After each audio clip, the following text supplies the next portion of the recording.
भ्रष्टाचारियों को, बेईमानों को बचाना मोदी सरकार की पहली प्राथमिकता है। कि डॉक्टर सविता राय और यहाँ का वीसी और यहाँ का रजिस्ट्रार और ये जितने भी लोग इन्वॉल्व हैं, ये जेल जाएंगे निश्चित रूप से। आप विश्वास रखिए इस बात को। वन नेशन वन इलेक्शन ये संविधान के विरुद्ध है, ये संविधान का जो संघीय ढांचा है उसके विरुद्ध है, संविधान का जो मूल ढांचा है ये उसके विरुद्ध है। और मोदी ये समझ रहा है कि किसी को इसके विषय में पता नहीं है, ये किसी भी हालत में संभव नहीं है। तो क्या ये माना जाए कि वन इलेक्शन केवल मोदी का इलेक्शन है? और मोदी का इलेक्शन ही क्या होगा? मोदी तो अपने आप को डिक्लेयर करने के चक्कर में कि राजा डिक्लेयर कर दे।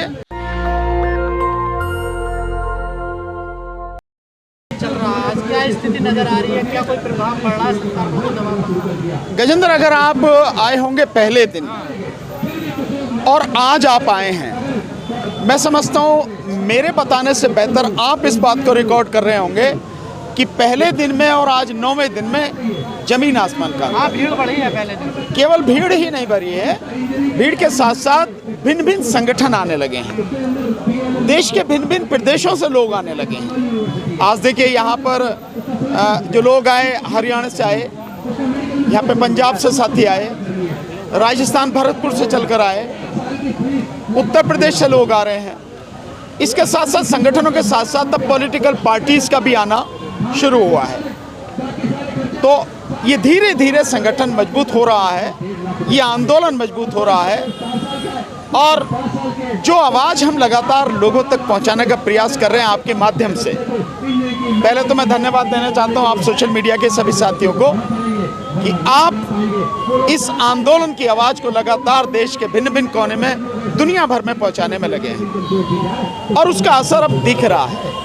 न केवल संख्या बढ़ी है बल्कि अच्छे अच्छे जो मजबूत साथी हैं समाज के, जो अपने आप में आंदोलन करने वाले रहे हैं, वो लोग भी धीरे धीरे धीरे धीरे जुड़ने लगे हैं। बहुत अच्छा परिवर्तन है, ताकत बढ़ रही है, आप देख रहे हैं।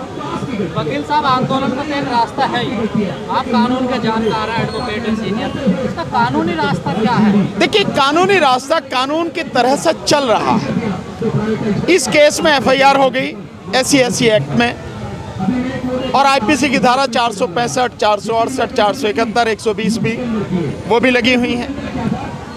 लेकिन क्योंकि पुलिस ने इन्वेस्टिगेशन प्रॉपर तरीके से नहीं की और स्पेशल एक्ट होते हुए भी, संगीन धाराओं में अपराध के होते हुए भी उस अपराधी प्रिंसिपल को अरेस्ट नहीं किया, तो हम लोगों ने प्रोटेस्ट पिटीशन डाली कि फर्दर इन्वेस्टिगेशन कराई जाए, बहुत सी चीज़ें रह गई। तो वो इन्वेस्टिगेशन भी हुई और SC एक्ट में स्पेशल है कि जो भी प्रोसीडिंग्स होंगी, इन्वेस्टिगेशन जो भी होगी, वो इन्वेस्टिगेशन उसकी वीडियोग्राफी होगी। तो पहले उन्होंने नहीं की, लेकिन हमने जब कोर्ट में आवाज़ उठाई, जो लॉकअप प्रोविजन है वो हमने दिखाया, देन उसके बाद कोर्ट ने आदेश किया, कहा भाई ये प्रोसीडिंग्स आप जो कैमरे में करो, आप रिकॉर्डिंग करो, वो भी अब शुरू हुआ है। जहाँ तक आप कानून की बात कर रहे हैं, विश्वास रखिए कि कानून के शिकंजे से हम इनमें से किसी को भी भागने नहीं देंगे। और केवल प्रिंसिपल ही नहीं, यहाँ का वाइस चांसलर ही नहीं, यहाँ का रजिस्ट्रार और जो प्रोफेसर हैं साथ में इन्वॉल्व हैं वो ही नहीं, बल्कि पुलिस में भी जो ACP है, जो DCP है, स्पेशल CP है और पुलिस कमिश्नर तक भी जिस तरह की उन्होंने कार्रवाई की है वो भी इसके दायरे में आएंगे। हम बख्शेंगे किसी को भी नहीं। तो कानून से आप निश्चित रहिए, वहां हम निश्चित रूप से जीतेंगे और अपराधियों को सजा मिलेगी, जेल तो ये जाएंगे ही पक्का, इसमें कोई शक नहीं है। लेकिन यहाँ जो आप बात कर रहे हैं, आंदोलन भी, सड़क पे आंदोलन जरूरी होता है। सड़क पर आंदोलन करने से आपकी उस कानूनी लड़ाई को भी सहयोग मिलता है। जनता में, समाज में एक जागृति आती है, लड़ने का मादा पैदा होता है, वो भी घरों से बाहर निकल के आता है, उसको भी सड़क पर लाना समाज को जरूरी है, इसलिए आंदोलन भी जरूरी है। और कुछ चीजें वहां उसने जो अपराध किया है उसके लिए उसको सजा मिलेगी, लेकिन जो इसको टर्मिनेट करना है, नौकरी से बर्खास्त करना है, ये निश्चित रूप से जो यूनिवर्सिटी प्रशासन है, एजुकेशन मिनिस्टर है, इनके हाथ में, पॉलिटिक्स के हाथ में है। और पॉलिटिक्स में आंदोलन करना जरूरी होता है, इसलिए आंदोलन यहाँ पर है। क्या डॉक्टर क्या हो रहा है, इतना आंदोलन हो रहा है, SC/ST एक्ट भी लग गया, बचा कौन रहा है सरकार को? नहीं, निश्चित रूप से सरकार बचा रही है, इसमें तो कोई शक वाली बात ही नहीं है। भाई मोदी सरकार का तो एजेंडा है कि जो अपराधी हैं और विशेषकर मुस्लिम समाज के खिलाफ, जो बहुजन समाज के लोग हैं उनके खिलाफ, जो अपराध करने वाले लोग हैं, जो सामने आ जा रहे हैं, उन अपराधियों को बचाना मोदी सरकार की पहली प्राथमिकता है। भ्रष्टाचारियों को, बेईमानों को बचाना मोदी सरकार की पहली प्राथमिकता है। ये उसी के तहत हो रहा है, उसी के तहत इस प्रिंसिपल को बचाया जा रहा है, उसी के तहत VC को बचाया जा रहा है, और उसी के तहत रजिस्ट्रार और बाकी जो वो हैं टीचर्स हैं उनको बचाया जा रहा है। सरकार बचा रही है। क्या डॉक्टर रितु को कोर्ट के जरिए न्याय मिल पाएगी? मैंने आपको कहा, निश्चित रूप से न्याय तो वकील जो लड़ने वाले होते हैं उन पर निर्भर करता है, और हम आपको विश्वास दिलाते हैं कि डॉक्टर सविता राय और यहाँ का VC और यहाँ का रजिस्ट्रार और ये जितने भी लोग इन्वॉल्व हैं, ये जेल जाएंगे। निश्चित रूप से आप विश्वास रखिए इस बात को। देश में एक चर्चा बड़ी तेजी से हो चली है, उसका अपना आपने भी बात रखी है, 1 नेशन 1 इलेक्शन की जो बात चल रही है, इसको कैसे देखते हैं? देखिए, देश में 1 नेशन है, हमारा देश है, लेकिन इस नारे के साथ कि 1 नेशन 1 इलेक्शन, ये संविधान के विरुद्ध है। ये संविधान का जो संघीय ढांचा है उसके विरुद्ध है। संविधान का जो मूल ढांचा है ये उसके विरुद्ध है, और मोदी ये समझ रहा है कि किसी को इसके विषय में पता नहीं है। ये किसी भी हालत में संभव नहीं है। देश का जो संघीय ढांचा है, आज ये बात कही जा रही है कि 1 नेशन 1 इलेक्शन, तो क्या ये माना जाए कि 1 इलेक्शन केवल मोदी का ही इलेक्शन है? और मोदी का इलेक्शन ही क्या होगा? मोदी तो अपने आप को डिक्लेयर करने के चक्कर में कि राजा डिक्लेयर कर दे, यही उसकी नीयत है। और जब अपने आप को राजा डिक्लेयर कर देगा तो देश में संसद क्या करेगी? और नाम मात्र के लिए भी रखी जाए तो संघीय ढांचे में जो विधानसभाएं हैं वो क्या करेंगी? खत्म हो जाएंगी। और इसके संघीय ढांचे पर लगातार प्रहार किया जा रहा है। जैसे आप देखेंगे कि ये जो GST है, और इस GST को जिस तरह से लागू किया गया है, ये देश के संघीय ढांचे पर प्रहार है कि देश में जितना भी टैक्स कलेक्ट होता है, कलेक्ट करके सारा केंद्र के पास आता है। और आपने पीछे देखा होगा 2-2 साल तक केंद्र ने दिया नहीं, स्टेट मांगते रहे, तो राज्यों को कह दिया गया रिजर्व बैंक से आप कर्जा ले लो। क्या है इसका मतलब? संघीय ढांचे को तोड़ना। जो 3 कृषि कानून आए थे उसका मतलब भी यही था, इस देश के संघीय ढांचे को तोड़ना। इस संघीय ढांचे को तोड़ना संभव नहीं है, ये मूल संविधान का मूल ढांचा है, और इसके खिलाफ कुछ भी होगा, देश में आंदोलन होगा, लोग सड़कों पर आएंगे।